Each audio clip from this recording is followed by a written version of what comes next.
আমার 8-10টা বোনের সাথে এমন না হয়। আমি আপনাদের কাছে এই হিন্দু ছেলের বিচার চাই এবং ওর সাথে যারা জড়িত আছে তাদের বিচার চাই। আমি এই মুহূর্তে দাঁড়িয়ে আছি আমাদের নোয়াখালী জেলা শহর, নোয়াখালী সুদারন থানার সামনেই। আজকে অত্যন্ত স্পর্শকাতর একটি বিষয় নিয়ে আপনাদের সামনে আমাদের আসা।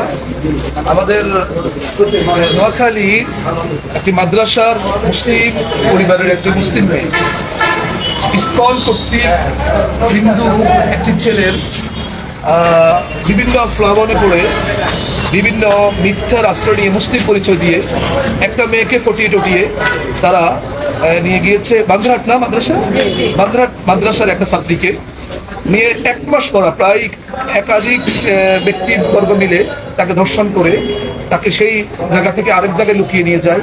এভাবে 2-3 বার জায়গা পরিবর্তন করে বিভিন্ন জায়গায় আমরা যতদূর খবর পেয়েছি ভিকটিমের বোন থেকে তাকে বিক্রি করে দিয়েছে পতিতালয়ে। তো এ বিষয়ে তিনারা থানায় একটি সাধারণ ডায়েরি করেছেন এবং সাধারণ ডায়েরি করার পর একটি অভিযোগ করেছেন তাকে অপহরণটা তাকে পাচ্ছে না এই মর্মে।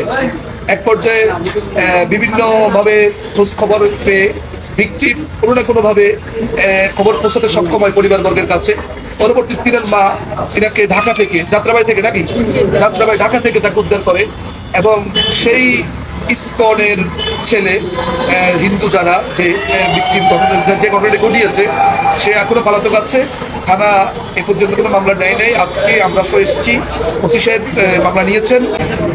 আমার বোনকে যে এমন পরিস্থিতিতে ফেলাইছে বিচার চাই, যাতে ও হিন্দু গোপন করে আমার বোনকে এমন প্রবণতা দিচ্ছে। আজ থেকে প্রায় 1 মাস পর্যন্ত আমার বোনকে আমরা পাইনি। 2-3 দিন যাবত বোনকে পাইছি, কিন্তু বোনের অবস্থা খুবই ক্রিটিক্যাল, জানি না বাঁচবে কিনা। আমি আপনাদের কাছে সুবিচার চাই, প্রশাসনের কাছে সুবিচার চাই। আমার বোনের সাথে এমন হয়েছে, যাতে আমার 8-10টা বোনের সাথে এমন না হয়।